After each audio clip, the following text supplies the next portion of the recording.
네, 이번에는 전략 플러스 시간입니다. 시장 상황 점검과 함께 투자 전략 전반적으로 짚어보겠습니다. 크래프트 테크놀로지스 오기석 에이펙 대표 연결되어 있습니다. 안녕하십니까? 네, 안녕하세요. 크래프테크놀지스의 오기석입니다. 네, 최근 글로벌 주식시장이 격하게 움직이고 있는 하루들입니다. 지금 시장의 방향성을 결정지을 가장 중요한 요소, 아무래도 인플레이션일 것 같은데 인플레이션 피크론에 대한 이 생각은 어떠신지요? 네, 사실 지금 조금 전에 이제 실비아 자블론스키 디파이언스 ETF CIO가 이야기했던 부분도 있고 사실 전 직장 동료여서 좀 반갑긴 했는데 그 인플레이션 고점 같은 경우도 지금 시장에 여러 가지 이야기들이 나오는 것 같아요. 이미 뭐 경과했다, 아니면 경과하지 않았다. 라는 이야기들이 나는데 제 개인적인 의견으로는 피크아웃을 이야기하기엔 지금 좀 이른 상황이 아닌가라는 생각이 들고 있는 게 지금 사실 어제 발표됐던 미국 고용 지표도 비슷한 시그널을 내고 있는 게 워낙 고용도 지금 강하게 나오고 있고 임금 인상도 지금 뚜렷하게 발생을 하고 있어서 생각보다 좀 오래 갈 가능성이 있다는 게 첫 번째로 들고 있고요. 이제 미국 인플레이션 자체만 보면 사실 지금 현재 8.3%로 6월에 발표되었던 9.1%보다는 지금 거의 1%포인트 가까운 하락세를 보이고 있긴 합니다.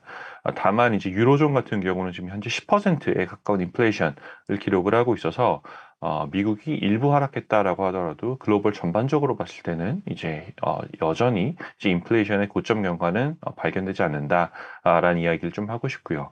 지금 현재 당사 인공지능 모델도 마찬가지긴 하지만 수많은 투자 전문가들이 현재 가장 중요하게 보는 지표 중에 하나가 글로벌 유가 그리고 미국 내 휘발유 가격 이 두 가지라고 볼 수가 있는데 최근 이번 주 들어서 오펙이 200만 배럴의 감산을 결정을 했고 또 러시아 우크라이나 사태가 어디로 튈지 알 수 없는 그런 상황이다라는 걸 감안을 한다면 유가의 변동성 자체는 계속될 가능성이 있다라는 말씀 좀 드리고 싶습니다. 그리고 미국 내의 에너지 가격을 계속 이제 살펴보고 알 수 있는 전미 자동차 협회 AAA라고 하는데 여기 자료를 살펴보면 지금 지난달 이후에 미국 휘발유 가격이 다시 상승하는 걸 지금 확인할 수가 있거든요. 물론 상승폭 자체는 크진 않지만 어쨌든 인플레이션에 좀 불안감을 줄 수 있는 요인이다라는 이야기를 좀 드리고 싶고 여기 더불어서 이제 지역 봉쇄를 하고 있던 그 중국이 하나둘 봉쇄를 해제를 하고 있다라는 것 역시도 중국발 에너지 수요 증가를 다시 야기를 하면서 글로벌 에너지 가격에 충격을 줄 수 있는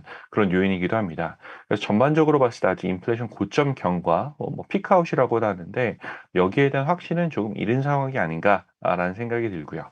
다만 충분한 시간이 지나면 좀 전에 실비아 CIO가 얘기했던 것처럼 약 한 3에서 4개월 정도 꾸준히 이제 데이터를 확인할 수 있다면 그때는 이제 인플레이션이 현재보다는 좀 많이 완화될 가능성이 있지 않을까라는 생각을 하고 있습니다.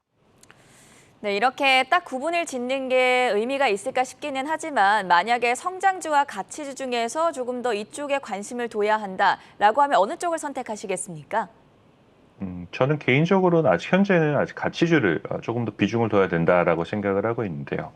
통계적으로 보면 인플레이션이 높은 구간 혹은 이제 이자율이 높은 구간에서는 가치주의 성과가 성장주보다는 더 나은 경향을 보입니다. 그래서 지난 한 2, 3년간 시장을 견인했었던 연준의 무제한적 수준의 양적 완화라든지 아니면 제로금리 정책에서 가장 큰 수혜를 봤었던 성장주들 같은 경우는 현재는 정반대의 상황에 지금 직면을 해 있고요. 예를 들어서 아크 ETF 같은 경우도 약 한 50조까지 가던 게 지금 8조까지 지금 떨어지기도 했다는 게 한 단적인 예인 것 같다. 지금 같은 시장에서는 기업의 현금 창출 능력, 뭐 생존 능력이 강조되는 그런 상황입니다.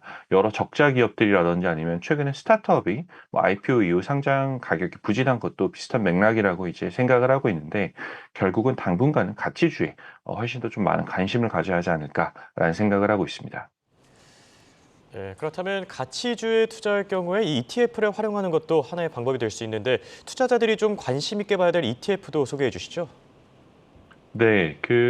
뭐 ETF 특히 가치주 ETF의 경우는 이제 ETF들마다 전략이 굉장히 상이합니다. 이제 가치주라는 게 결국은 저렴한 종목을 산다라는 건데 가치 판단이 많이 들어가게 되거든요. 예를 들어서 기업의 본질 가치를 어떻게 평가할 거냐, 아니면 얼마나 저렴해야 가치주로 평가를 할 거냐, 혹은 뭐 종목 변경은 얼마나 자주 할 거냐, 와 같이 상당히 다양한 변수들이 있어서 뭐 S&P 500처럼 이제 뭐 시가총액으로 하는 건 굉장히 간단하지만 가치주들 같은 경우는 가치주라고 하더라도 성과 차이가 굉장히 많이 납니다. 그래서 뭐 미국에 상장돼 있는 이제 가치주 ETF 그룹들을 보면 지난 한 3개월만 보더라도 최상위 펀드하고 최하위 펀드의 성과 차이가 한 15% 가까이 달할 정도로 있기 때문에 좀 선별적인 가치주 전략이 필요하지 않나라는 생각을 하고 있는데 뭐 이렇게 다양한 이제 가치주 전략들 중에서 뭐 과거 1년 동안 경쟁 그룹 내 1등을 한 ETF가 뭐 저희 AI 인공지능 모델로 운용되는 MBQ라는 이제 ETF가 있습니다. 그래서 미국 중요한 가치주 ETF 중에서 가장 좋은 성과를 지금 사람보다 훨씬 더 잘 기록을 하고 있고요.